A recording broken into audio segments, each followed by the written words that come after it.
Olá, boa noite a todos. Sejam muito bem-vindos ao webinar de Biosseguridade SanTalks. Desejamos a todos sejam muito bem-vindos. É com muito prazer que a Sanfar Saúde Animal apresenta hoje o quarto módulo do projeto SanTalks. É uma série de webinars técnicos cujo objetivo é abordar as principais tendências e conceitos de biosseguridade e apresentá-los de uma forma prática e objetiva. Para o webinar de hoje, apresentamos o tema Biosseguridade além da granja. Pontos críticos a se considerar. Como monitorar nosso programa de biosseguridade. Um assunto extremamente relevante quando falamos em biosseguridade. Teremos hoje conosco o Dr. De Wolf, palestrante da Universidade de Ghent, que é referência quando o assunto é biosseguridade. Aproveitem um momento para a troca de experiências e desejamos um ótimo evento a todos. Iniciamos a partir de agora a apresentação do Dr. De Wolf. Hoje teremos um único palestrante, então teremos a duração de 40 minutos e após esse momento teremos o nosso momento de interações para os questionamentos. Lembramos que há necessidade de estarem logados no YouTube para que as perguntas possam ser enviadas. Então, damos início à palestra Biosseguridade, Princípios, Monitoramentos e Medidas Específicas, com o Dr. De Wolf. O Dr. De Wolf é médico veterinário, formado pela Universidade de Ghent, Bélgica. Ele tem PhD em Epidemiologia Veterinária, atualmente é professor de Epidemiologia na Universidade de Ghent.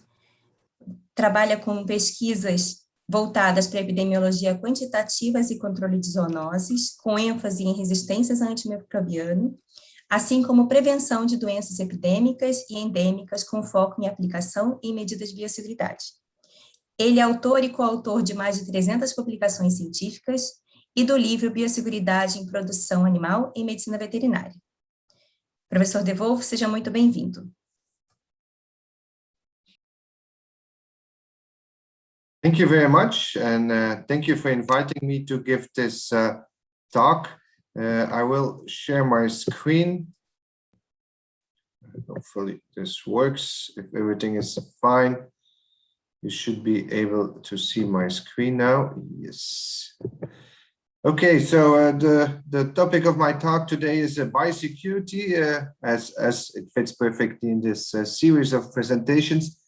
And I'm going to talk on different components. I'm going to start with some principles of biosecurity, and then we're gonna continue with the measurement of biosecurity, and I'm going to focus also on a number of specific measures that I was asked to talk a little bit more about.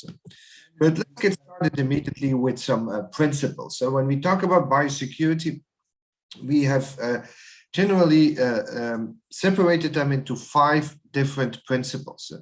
And these principles are quite simple, they are quite straightforward, but nonetheless it's good to discuss them and to clarify them.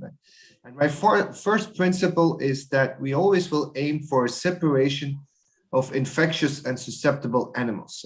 So here in this graph, you have here at the left side, we have the red pig, which is an infectious pig, symbolizing an infectious pig, and that pig can transmit a lot of diseases, either through direct contact with other pigs or through indirect contact with other pigs. And when we think about disease transmission, of course, these direct contacts are by far the most efficient ones. Those are the ones that will go most efficiently. So when we think about taking biosecurity measures, the first thing we will think about is trying to break this direct contacts or to avoid this direct contacts between susceptible and infectious animals.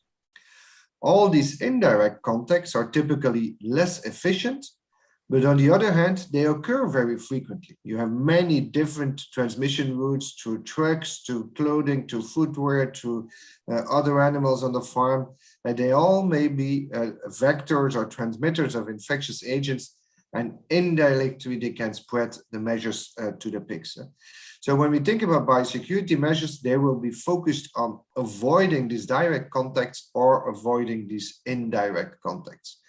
So we will try to actually build a wall in between the susceptible animals kept in the clean area of the farm and the potential infectious animals, which is actually the outer world. It's not only animals, it's sources of infection. It can be humans, it can be vermin, can be many different things. So we try to separate them as much as possible, but sometimes we cannot avoid that there is contact. And whenever we have to cross this border, we should take measures. And those are the biosecurity measures. And they can be multiple. There's measures for people going into the stables, there's measures for new animals coming into the stable, there's measures for water going in, for feed going in. And so there's plenty of things that we have to think about to avoid introduction of diseases.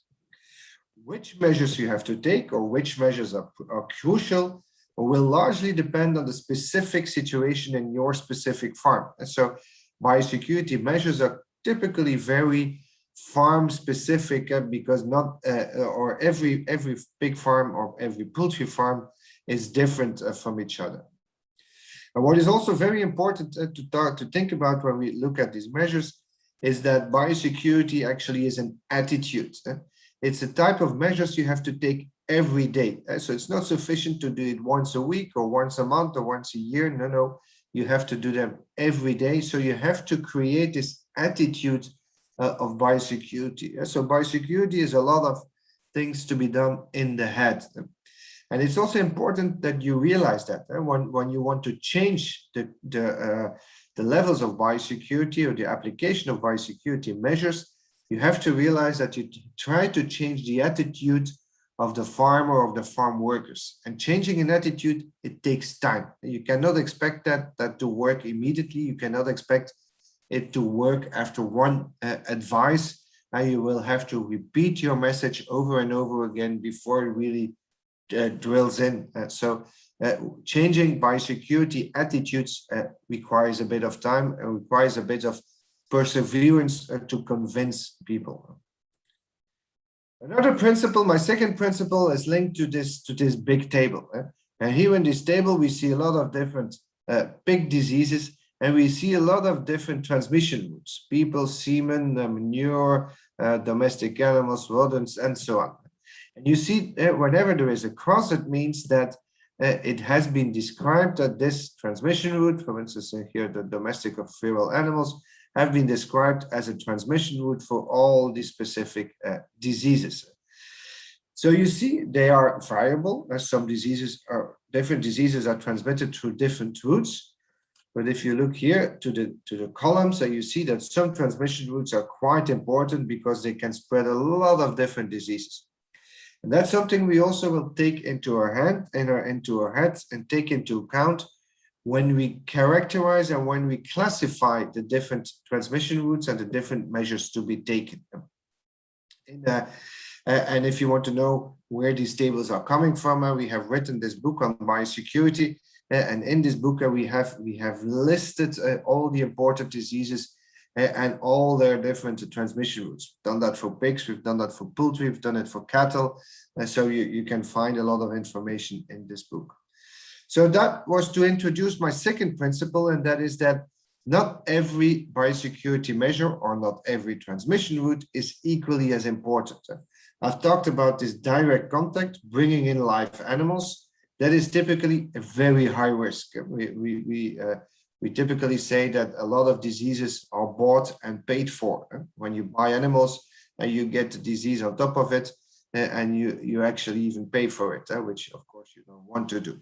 So bringing in live animals is very dangerous. So it requires a lot of biosecurity measures. On the other side here, on the person bred, the risk that a person that has changed clothing, footwear, washed his or her hands, but still will transmit an infection through some viruses that survive in your nose or whatever, that is an extremely small risk. So when we have to prioritize on biosecurity measures to be taken, we will first prioritize here at the right side on the important risks, and only later on we'll go to the left side on the lesser important risk. And often people get their priorities wrong. They put a lot of attention and a lot of interest and a lot of efforts in avoiding these low risks, and they forget or they neglect the high risks that are present. So it's really important to think about the ranking and the importance of the measures. My third principle is about the fact that when we take biosecurity measures, it's not all black or white. It's not either we have the infection present or it is totally absent. There's a lot of infections on a farm, whether it's a pig farm or poultry farm, that always will be present. We will always have coccidiosis in poultry farms. We will always have streptococci or E. coli in pig farms. But what is important is your level of infection, or your infection pressure. And if we can have, with good hygienic measures, we can keep this infection pressure low, below a certain level, the immunity of the animals can cope with it, and they can avoid to become sick out of it. So biosecurity is also a lot about breaking the infection cycle and reducing the burden on the immune system. And then we talk about measures such as cleaning and disinfection, or such as good vaccinations, not always to get rid of infections, but to keep them under a certain level. So when you think about biosecurity, it's important that we're not thinking in black or white situation. Every additional biosecurity measure you take will bring you a little bit closer to the goal of preventing diseases. So sometimes farmers react, yeah, I cannot do everything, therefore I will do nothing. And that's not the good attitude. Every additional measure you can take is a step in the good direction. Fourth principle is this one. It says the size matter. And when we think about this, we think about the size of the farms. And the best way to explain this is based on these football goals. So if you want to keep, if you are a goalkeeper and you want to keep the ball out, which goal is most easy to defend? Is it this big one, or is it this very small one? And of course, you all understand that it is much more easy to keep the balls out here in the small goal than it is in the very big one. And the same is true for farms. If you have very big farm, you have a lot of contacts. There's more trucks coming in, there's more feed coming in, there's more water coming in, there's more farm workers, visitors coming in. So all these additional contacts are additional risks that an infection will enter your farm. And whenever it enters, if you have a lot of animals present, the likelihood that it will start to spread within the farm is also much bigger. So the bigger your farm is, the more important biosecurity becomes. And that's also why biosecurity has become increasingly important in the last 20 years. That is very much linked to the fact that also the size of the farms has increased dramatically. And in small farms in the past, we could allow ourselves to make some mistakes, and then by coincidence, by chance, we didn't get big problems. Today, in these very big farms, you cannot allow yourself anymore to make mistakes, because whenever a new infection comes in, it can have dramatic consequences. And final principle is that the frequency matters. The more frequently you will take a measure, the more risky it becomes that this measure will transmit an infection. And let me explain this by an example. Assume that you have a truck, a feed truck coming into your farm every week. And assume that this feed truck has a risk of introducing a disease, whatever. I think about a poultry flock and Campylobacter, for instance. Assume that the feed truck brings the Campylobacter on the tires of the truck, and the probability that happens is 1 out of 1,000, is 0.1%. And then you could claim, well, 1 out of 1,000 or 0.1%, that's a very small probability. Why should I bother? However, this effect, this thing is repeated 52 times a year, because the truck comes every year. Well, at the end of the year, repeating this event 52 times, it brings you to a risk of 5% rather than 0.1%. And 5%, that's 1 out of 20 instead of 1 out of 1,000. So the more frequently you repeat a certain action, at the end of the day, the more risky it becomes. And this is a little bit counterintuitive, because those things you do very frequently, you believe they are harmless, because you do them so often and you see nothing happening, but one day it will go wrong. And so those actions you do very frequently, you have to be very careful about. And I'll come back into my specific measures talking about that. So the principles are, we try to separate infectious and susceptible animals. We will rank the measures from important to lesser important. We try to reduce the general infection pressure. The bigger the farms are, the more important the measures are, and the more frequently we're repeating a certain measure, and the more attention we have to take to it. So those were my 5 principles. Let's focus now on a number of specific risks, and one of the risks the organizers have asked me to focus on is on the role of persons, and the role of people in transmitting diseases. And yes, people can transmit animal diseases. They can act as a mechanical vector if you have bacteria, viruses, if you have dirty hands or dirty shoes on the dirt on your hand or on your clothes, on your shoes, they can be live viruses, live bacteria, parasites that you can carry as a human. You can also act as a biological factor. It might be that even in humans, some bacteria or viruses can multiply and can be excreted again. It's less frequently happen, but it is possible. And you can also have like a direct contact with the animals. So again, we have to take measures whenever humans come into stables, come into contact with animals. You have to take measures to create a barrier to avoid this transmission.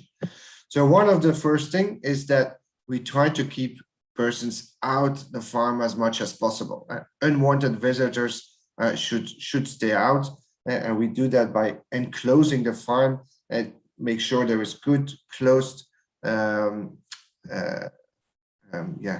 barriers to avoid that people can come in.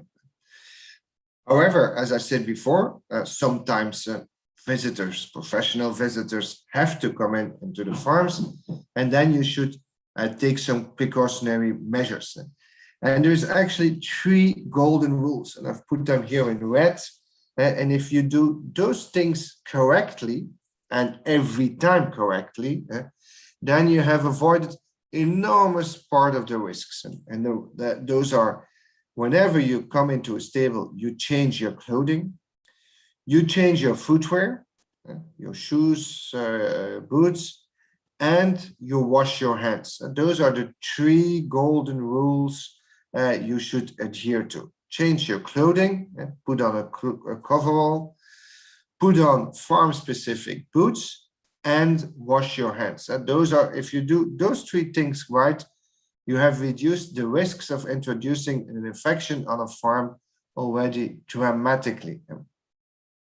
And to do so, we use a hygiene lock. A hygiene lock is a house or part of at the entrance of the stable where you have all the facilities to change your clothes, to change your footwear, and to wash your hands. And when we go into a hygiene lock, we use a certain order of actions. And we come in the hygiene lock at the dirty side, and we move to the clean side, and we have a clear physical barrier. Here it's a bench, a physical barrier between this dirty and this clean part. So when you come in, you register your name, the name of the visitors. That's to have a certain tracing back possibility if something happens. But it also is is a psychological thing. Whenever you've written your name down, it remembers you that you're traceable. It remembers you that you should take care of the biosecurity. You take off your jacket here and your footwear at the dirty side. You wash your hands, and I cannot emphasize enough the importance of washing your hands. It's something that is really forgotten often. People change footwear and change clothes, but the washing of their hands is something that often gets forgotten. Although it's quite basic, it's quite simple, it's very cheap, but you have to think about it. And to be able to wash your hands, you need good sanitation. And these, if you have a situation like this, of course, this is not going to motivate people to wash their hands. It's rather dangerous to wash your hands here. If it's like this, of course, that's much more inviting to have good hygienic hand hygienic measures. Okay, so next, you cross the bench, or you can also go to a shower. That's also a possibility to have a shower. The added value of the shower is that you are 100% sure that people have changed clothes and that they have washed their hands. On top of that, you can also make sure that they wash their hair, but there you're taking measures that are lesser risky. So for me, the shower is not 100% necessary. If you wash your hands, change your clothes, and change your footwear, you've done actually most what you do. But you can install a shower. Whenever you do install a shower, make sure it's a good one. Here I give you some examples of a hygiene lock, where you see this bench, this physical barrier, the physical barrier between the dirty area and the clean area. And it can be quite simple, should not be expensive. It can be very simple, but it's important to have this physical barrier to illustrate, to demonstrate where the dirty area is and where the clean area is. You can use the showers, but these are actually not very good showers. If you have a shower where you walk in and walk out on the same side, you come in from the dirty side, you go into the shower, and rather than to go into the clean side directly, you go back out at the dirty side. And so you get a recontamination or possible recontamination. This is already a better one. Here you can go in from this side, a dirty side, go into the shower, and then go out on this side, the clean side. It's already better. But what is much more better is to have these walk-through showers. And the showers where you come in from one side, you take a shower, and you go out on the other side. You have a walk-through, you go in from the dirty side, you take a shower, you go out on the clean side. And that is the ideal situation.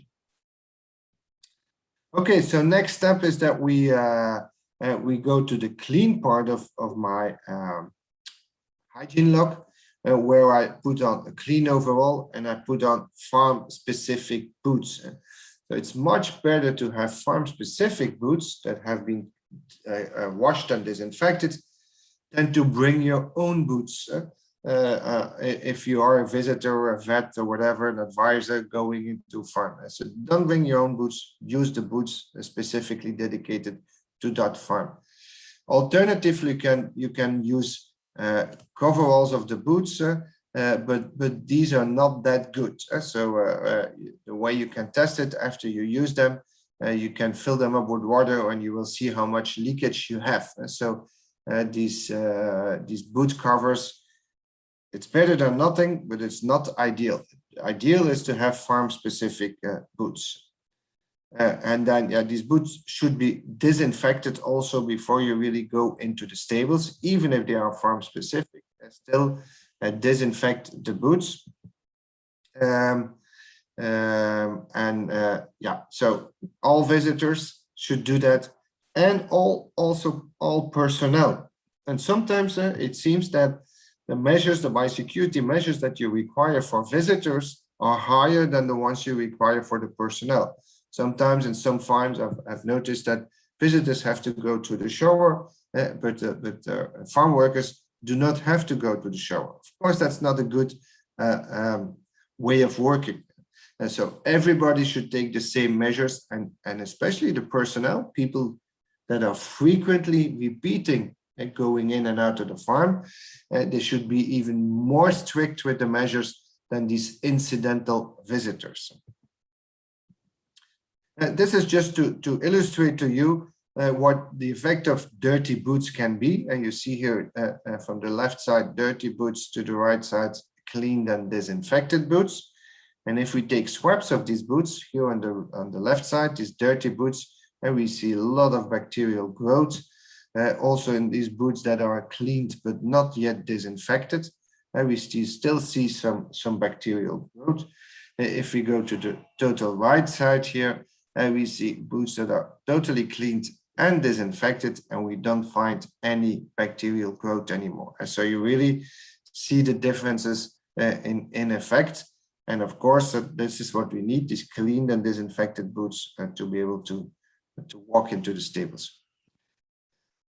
Often to disinfect boots, these disinfection baths are used, but be very careful with these disinfection baths, because sometimes they look like this, and if they are dirty like this, they are not disinfection baths, but they are rather infection baths.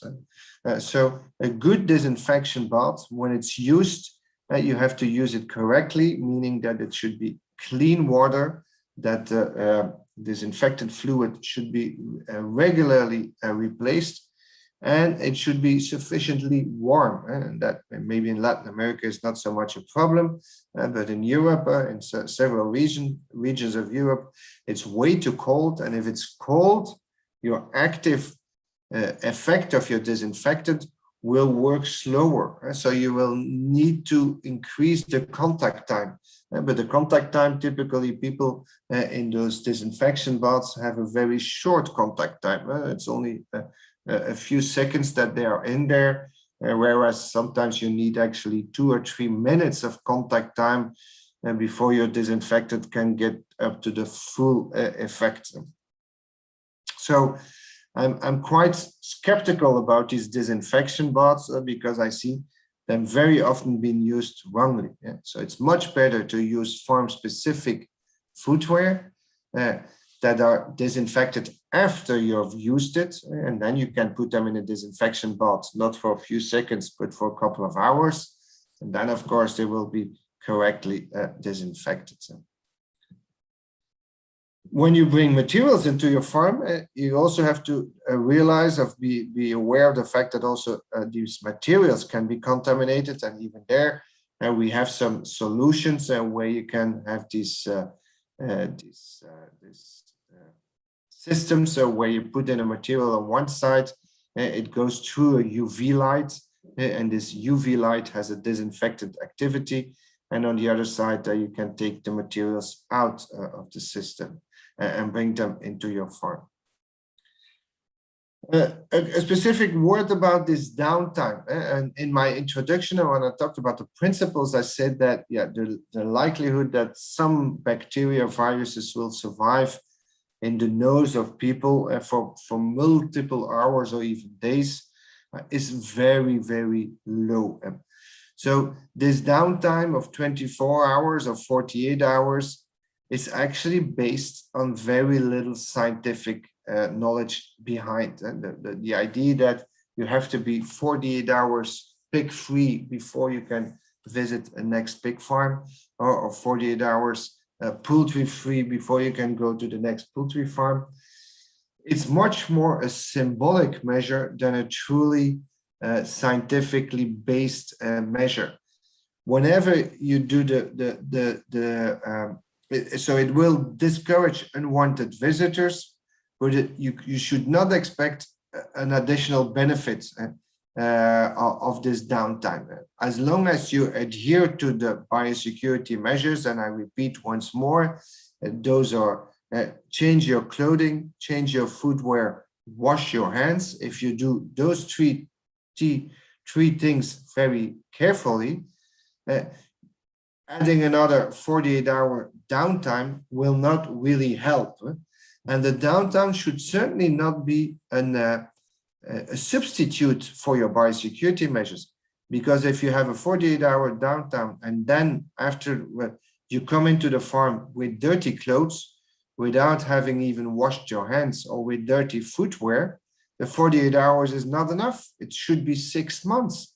And because there's, as long as the bacteria, the viruses are covered by mud, by dirt, by organic material, and they can survive sometimes up to weeks or months. So downtime should not be a replacement of the basic biosecurity measures. And whenever you've applied the basic biosecurity measures, this additional downtime does not help very much, besides your psychological effect. So with regard to humans and transmission of disease by humans, the take-home messages are everyone that comes into contact with animals should wear farm-specific and clean clothing, should wear farm-specific and clean and disinfected footwear, and should wash their hands. So I've now repeated it sufficiently by 3 golden rules. So a few words about trucks as well. Trucks, besides people, also trucks come into your farm, and also these trucks, and they may transmit diseases. So yeah, the basic principles is that trucks should be clean and disinfected when they come to your farm. Ideally, they are empty. So the trucks that are coming in are empty. If they come and take pigs from your farm to move them away. So then if they're empty and cleaned and disinfected, the risks are very small. If a truck comes to your farm that is already half filled with animals coming from another farm, of course, then that's an extremely dangerous truck. In that situation, it's better to keep the truck outside of your farm and bring the animals to the truck instead of bringing the truck to the animals. So that can, in some cases, be an option. Ideally, you only allow empty trucks to come to your farm. It's also important to keep the trucks into the dirty area of the farm. I don't have the sufficient time here now to explain the full principle of the clean and the dirty area. But the idea is that we separate the farm in different zones. The clean zone where your animals are, and the dirty zone is where all the external people, visitors, trucks can come. As long as the trucks stay in the dirty zone, they are of lower risk of contaminating your animals. What is also important is that the driver of the truck, that you take good care of this person. Also, he or she might be contaminated. So when a truck driver comes to the farm, the truck driver should not be allowed to go into the stables. He or she should stay out of the stables because this truck farmer, this truck driver has potentially been in contact with other animals before and may be contaminated through his clothes or his shoes or his hands and may transmit diseases. If we think about cleaning and disinfecting the trucks, we should think about the 7 steps of a good cleaning and disinfection protocol. Again, I can talk for a long time about these 7 steps, but I've just summarized them here for you because I don't have a lot of time. But what are my 7 steps of good cleaning and disinfection? The first one is to remove all organic material. You cannot disinfect a dirty surface. And that's also the case for trucks. If you start to disinfect surfaces that are still very dirty, your disinfection will not work very good. So first, remove organic material. Secondly, wash the truck or soak it with a detergent, with soap. You cannot underestimate the importance of soap. Soap is really important to loosen all the materials, to break down the fatty layers, to allow to get rid of everything. And then we do a high pressure cleaning of the truck, the inside, the outside. We allow the truck to dry, and only then we go in for disinfection. It is typically the aim to avoid to disinfect wet surfaces. So first have the truck been dried and only then do a disinfection step. After this disinfection, there is another drying step to avoid that the animals come into a humid truck where there is some residues of disinfected products. And then finally, ideally, we do also a testing of the quality of our cleaning and disinfection process. It takes a bit of time, a bit of work, but it's important to do a cleaning and disinfection properly. And to show you, I have a study here where we did sampling in a poultry farm before the cleaning, and then we find about 80,000 bacteria on a square centimeter. A square centimeter, we can find 10 to the 5th bacteria per square centimeter. Well, after the cleaning, this has reduced to 800 bacteria per square centimeter. So that's a reduction with a factor of 100. And we have 99% of the bacteria are removed simply by cleaning. And so cleaning is a very, very important step. And then secondly, after the cleaning, we do a disinfection. And with this disinfection, we go down to 25 bacteria per square centimeter. And we use this bacteria also as a proxy for what we find with viruses. We see comparable reduction levels also with viruses. So we come from 80,000 and we end with 25 bacteria per square centimeter. So what do we learn from this? Two things. First of all, is that even after good cleaning and disinfection, we still do not have a sterile situation. And so it's important to realize that even if you clean and disinfect, there are still some residues of infectious agents that can be present. It's utopia to think that we can breed animals in sterile conditions. It is the second thing we learn is that the cleaning, again, that you first need a good cleaning step before you can do a good disinfection step. And this is an example from poultry stable, but the same holds true also for trucks. I very often see application of disinfected material on dirty trucks. And we know that that doesn't really work very well. At first, you should clean the truck and then you can do your disinfection. Okay, this already brings me to my final part of my presentation. And that's where I'm gonna present to you the Biocheck.ugent system. And that is a biosecurity scoring tool that we have developed to quantify biosecurity. And as was already mentioned in the introduction, the quantification of biosecurity is quite important. How well are my measures implied on the field? How can I measure it? And because if you cannot measure it, you cannot improve it. And in the past, we had no tool available to measure biosecurity, and that's why we have developed this Biocheck scoring system.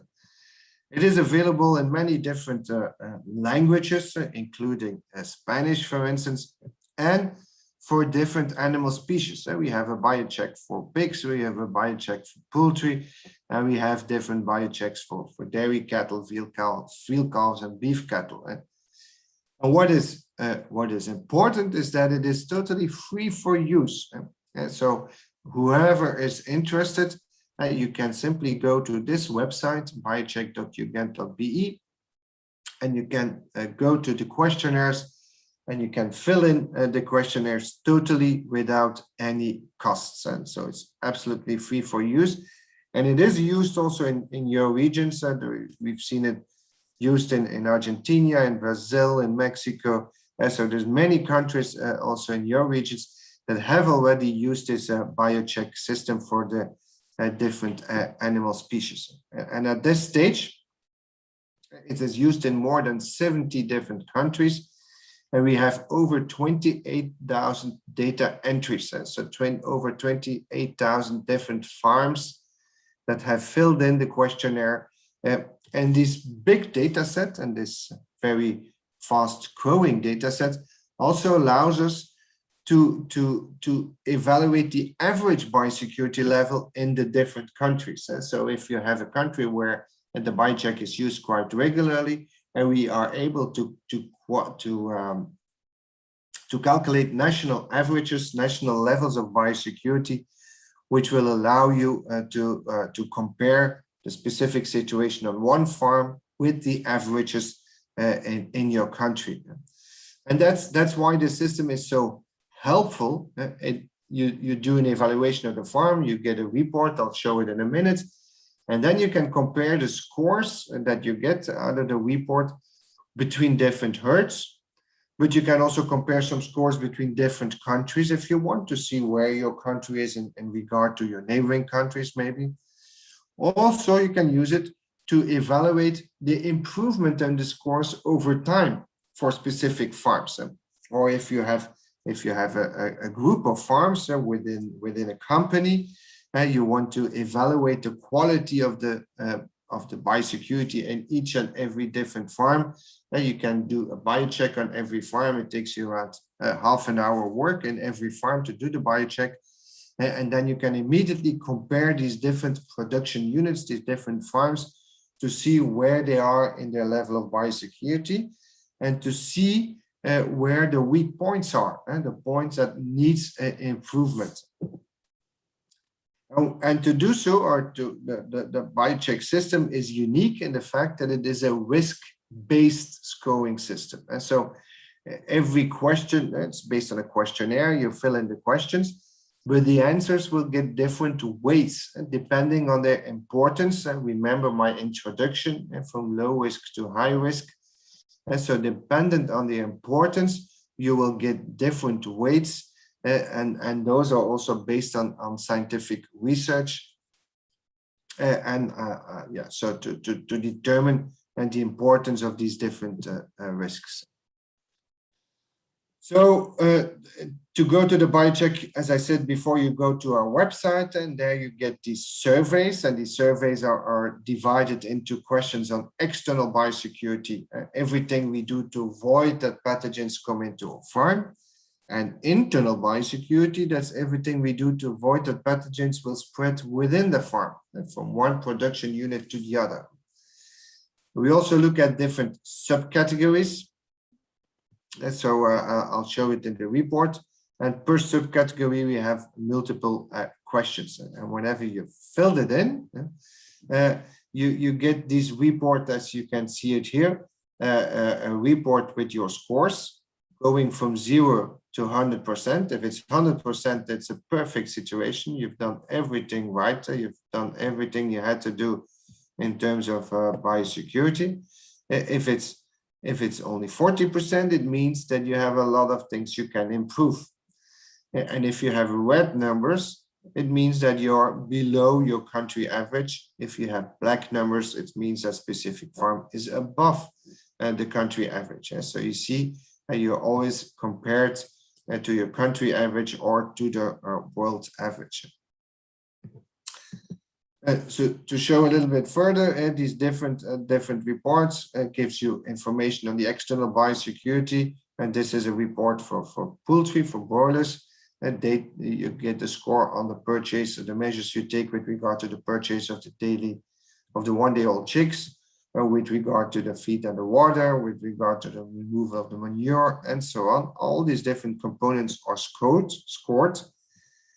And if I had to advise this farm and get this report, well, I immediately see that in this farm, something should be done with regard to the material supply. That there something is, this score is quite low. Also, the score on cleaning and disinfection on this farm is relatively low. And so these are the things where we can make improvements, where you can, at this specific farm, where you can give advices on how they can improve the situation. It is also, the report is also translated in these spider diagrams to give you exactly the same information. So it's a very efficient tool to quantify the biosecurity levels on your farm.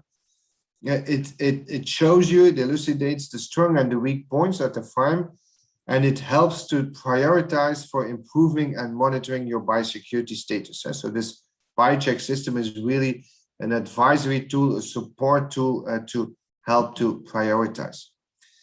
We have the basic usage, which is free, totally free for use, as I said, for those of you that are using it or wanting to use it very frequently.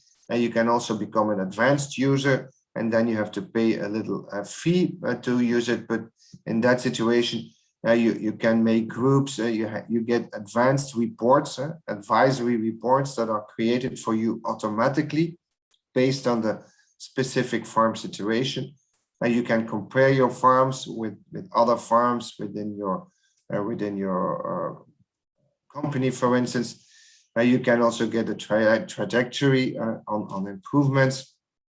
You can share your outcome. And so as an advanced user, you can do a lot of different things. And this is an example of an advanced report that is automatically generated or with some pictures in it. And if you create such a report, rather than working a couple of hours to create it, with our Biocheck system, this report is created automatically for you, and you can use it to advise much better your clients. So it's really a support for farm advisors to give good advices. This is about the comparison. I'll skip this a little bit, but when you're an advised user, you can also make your own goals rather than to benchmark against the national averages. You can say, well, in my company, the national average is not good enough. I want to do better. Well, you can set your own goals in terms of what you want to achieve. And then you can see whether your farm is reaching the goals, yes or no.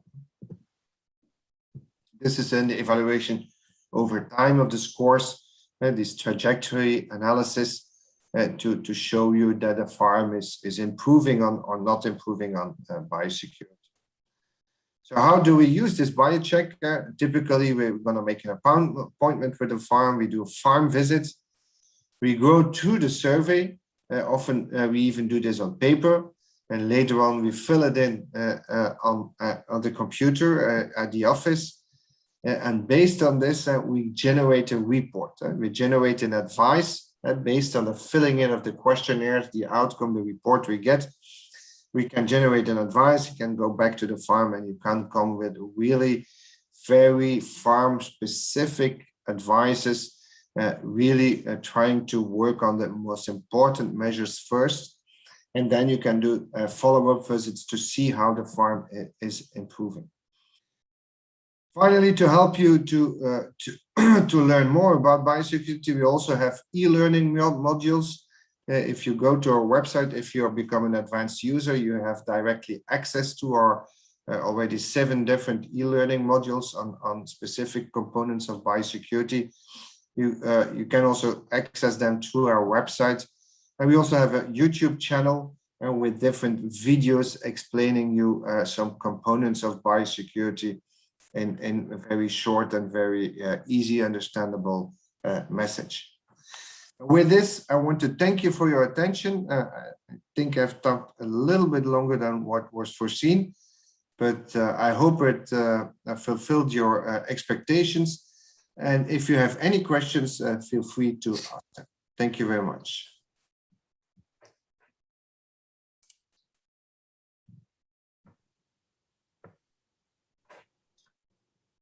Obrigado pela excelente apresentação, Dr. Devulf. A partir desse momento, então, iniciamos com o nosso momento de interação. Por favor, podem enviar as perguntas via chat, para que o Dr. Devulf possa responder aos seus questionamentos. A primeira pergunta veio da Gabriela Salazar. Ela pergunta se o Biocheck está disponível em português.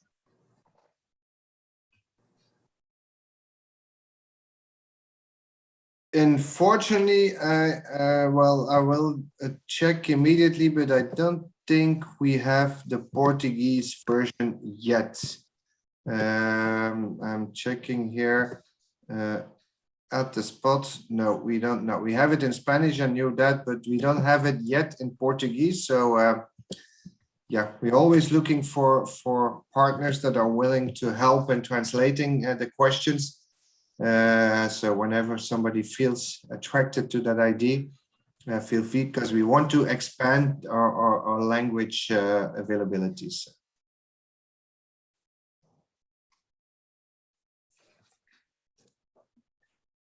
Aproveitando o link, uma outra pergunta relacionada ao Biocheck. O Biocheck ele é baseado em riscos e pesos. A cada variável existe um peso. Isso é um padrão dentro do sistema Biocheck, ou ele pode ser customizado de acordo com a característica de produção de cada país?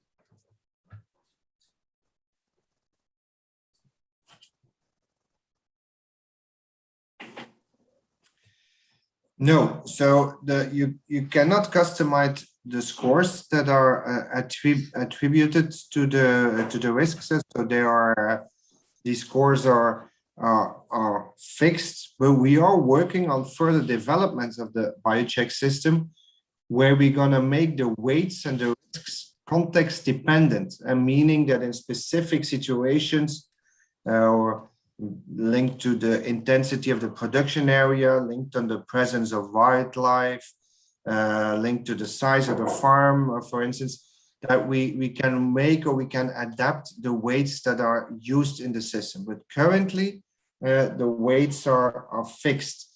But having said that, again, it is used in different countries throughout the world, and people feel really quite happy with the way it works. So if you feel a little bit uncertain on whether these weights are valid for your specific situation, I can only advise you to test it, to use it. Again, it's free for use, so you don't have to pay for it. And you can test it to see whether it might apply to your situation, and maybe it performs better than you would think. E aproveitando esse gancho, professor, qual seria a frequência adequada para fazer uma auditoria nas granjas de aves e suínos?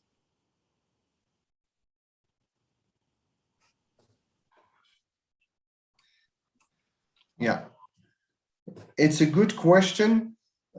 What we typically would do is every 6 months. So we go there, we do an evaluation, we give advices, and then you really need to allow yourself, or you need to allow the farmer a bit of time to adapt. So if you go too early, things will not have changed enough. So a framework of 6 months is likely what you need. If you go too late, yeah, then there is not enough motivation for the farmer to do the work. So a period of 6 months should be okay.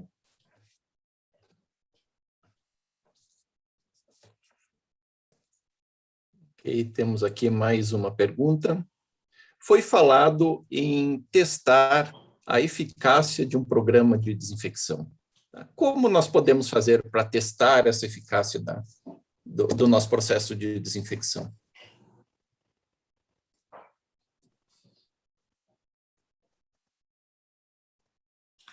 Yeah, there are several methods.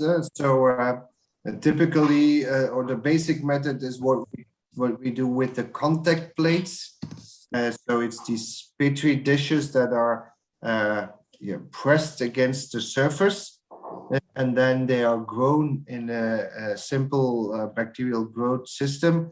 And after 1 or 2 days, you can read the number of colonies on your contact plate, and that will tell you something about the level of contamination. There's a lot of more sophisticated systems where you go with swabs to see how contaminated your area is.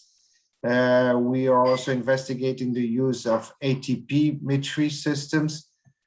They're not standardized so much yet, but there's some that claim that they can work very well with that.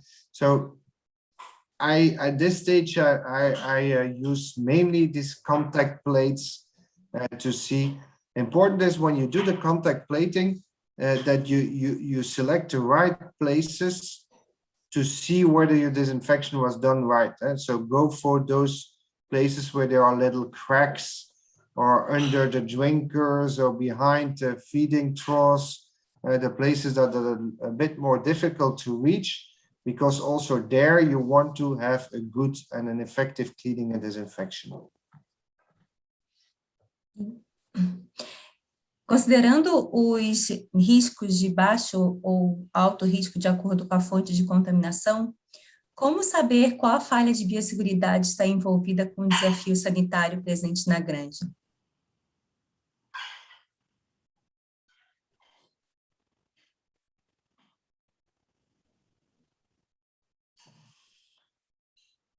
Yeah, there is no exact way to do that, so you cannot go back and see exactly what was the route of introduction, the transmission. The virus will not tell you, or the bacteria will not tell you how they came in. But yeah, the levels of risks and the scores that we have attributed, they are coming from a lot of scientific studies where they did epidemiological studies to compare multiple farms, and then you see those farms that take these measures have a reduced risk. The ones that do not take the measures have an elevated risk. So it's much more based on these environmental studies or these epidemiological studies rather than to be able to trace that back on one specific farm. Sometimes you know that something went wrong and a specific person came in that was contaminated or something, but that is rather the exception than the rule.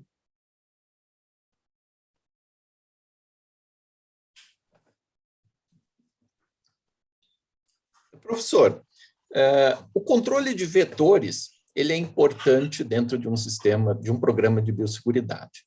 Tá? Que importância teriam as moscas falando-se em biosseguridade?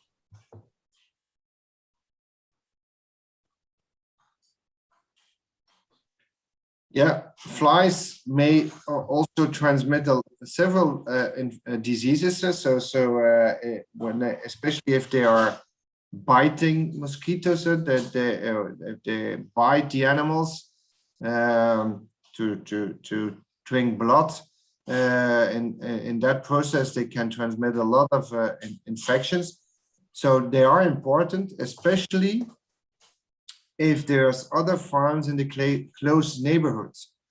If your nearest neighbor is multiple kilometers away from you, the flies will not cross that long distance. So it depends a little bit on the situation. If you have wildlife in the neighborhood, wild animals around you, they may also be a source of infection. So the flies can feed on the wild animals, and then they can get into the stables and feed on the domestic animals and transmit diseases. So the flies are really, depending on your context, there might be a substantial risk. And yeah, then also try to keep them out or try to limit the number of flies that you have on a farm.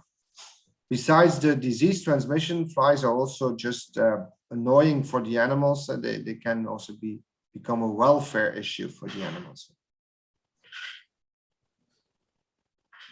Foi apresentado sobre a baixo risco diante de uma alta frequência, mostrando o impacto que tem os caminhões como fonte de transmissão e falha de biosseguridade. Que impacto teria através dos caminhões para essas granjas de animais?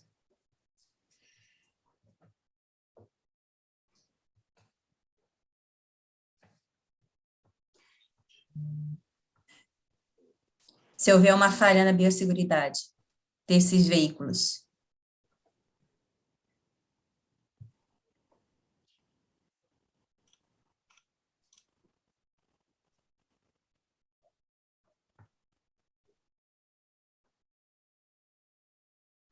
Yeah, well, the risk is that through the truck, the pathogens can be brought into your farm.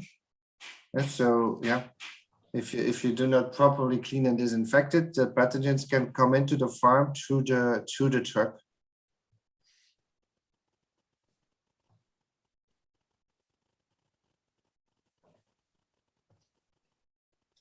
E aproveitando esse questionamento sobre o risco dos caminhões, tá? Qual é o risco das pessoas, tá, em introduzir novas doenças dentro de um sistema de produção? Seja através de visitas técnicas, ou seja até mesmo em uma falha em carregamentos de animais, onde o funcionário tem contato com o animal. Tá? Esse risco ele é quantificado? Encontrei isso na internet sobre... Again, that's a very difficult question to answer. It depends on multiple, different diseases are transmitted in different ways. So I cannot give you a general percentage like 5% of the diseases are introduced or 10% or whatever. It will depend enormously on which diseases are present on your farm and which the amount of people coming into a farm. But it is definitely true that people are very high risks.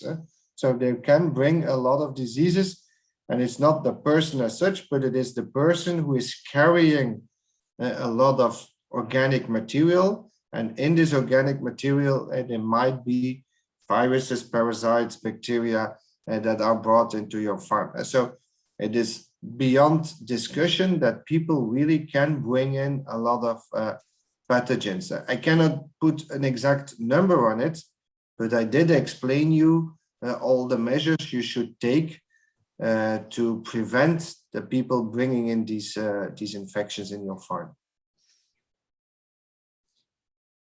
Professor, tem mais uma pergunta da Gabriela Bermudez, falando dos termos de biocontenção e bioexclusão, que já fazem parte da biosseguridade na América Latina, e que percentual desses de granjas realmente que percentual de granja que consideram esses termos de biocontenção e bioexclusão?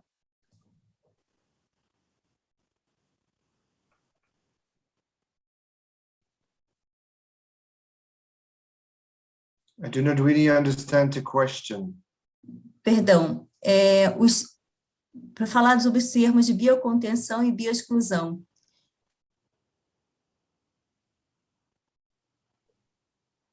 O que ele entende por isso?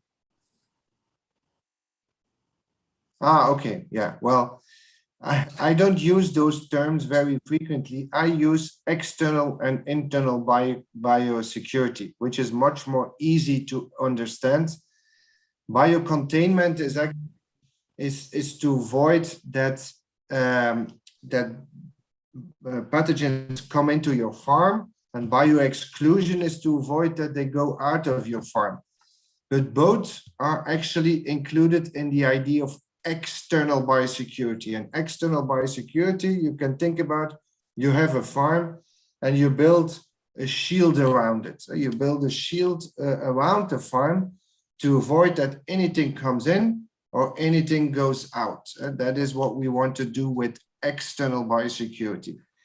The other component is the internal biosecurity, and internal biosecurity is everything, all the measures you take within your farm to avoid that the pathogens go from one stable to the next stable, from one age group to the next age group. So it's much more easy for me to talk about external and internal biosecurity rather than to talk about biocontainment, bioexclusion, there's other difficult words to be used, but they explain the same thing actually. Tem mais uma pergunta de Manuel Fernandes. Você mencionou que não era necessário tomar uma ducha para ingressar em granja, pero em caso de granjas de reprodutores, seria muito perigoso. Se os trabalhadores não têm algum animal criado em casa, por exemplo. Não seria muito perigoso se alguns trabalhadores tivessem esses animais criados em casa, sem o banho?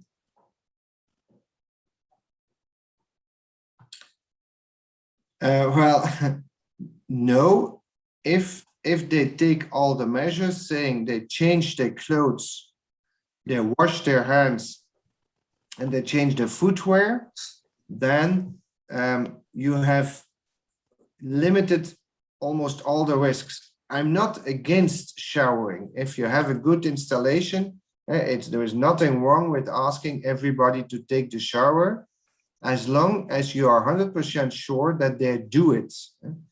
Because sometimes I see showering is a lot of work, it takes time, and after some months or years, they stop using the shower and they just walk through with their dirty clothes and with their dirty footwear, and then it becomes really dangerous. So sometimes it's better to make your measures a bit more simple and a bit more easy, but to insist on the fact that they are applied perfectly, rather than to have very, very high level of measures, but then you have a lot of mistakes in the application.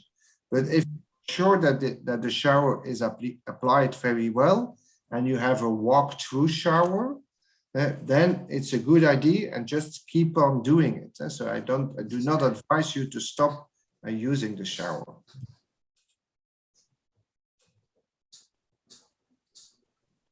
Professor, temos aqui uma pergunta bem interessante do Rodrigo, tá? Onde ele pergunta se o Biocheck ele é utilizado em algum país para mensurar a vulnerabilidade de introdução de novos agentes em determinado país?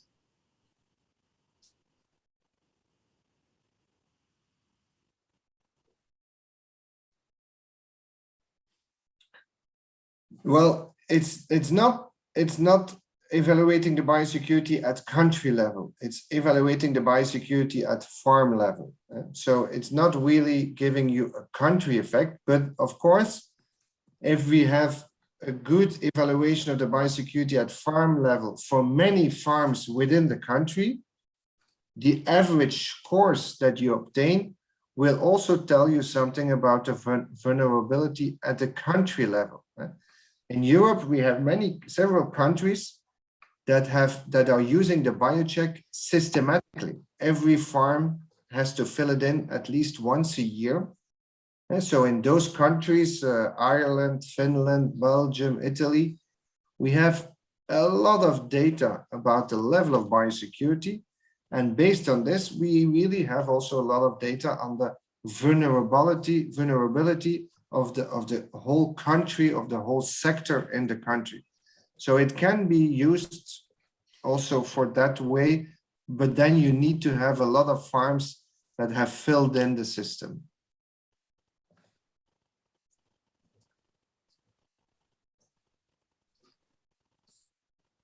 Ok, muito obrigado, professor De Wolf. Devido ao nosso adiantado do tempo, os questionamentos que não puderem ser respondidos neste momento vão ser encaminhados para o senhor, e essas respostas elas serão devolvidas aos participantes através do e-mail cadastrado. Então, agradecemos a sua participação e a excelente exposição que foi realizada no nosso webinar. Obrigada, professor De Wolf, pela participação. É uma oportunidade também para a gente poder migrar o Biocheck para o português, então manteremos contato. E agradecemos também a participação de todo mundo que participou conosco durante esse evento. Trabalho também dos bastidores, de todo mundo que está fazendo esse evento acontecer, das tradutoras.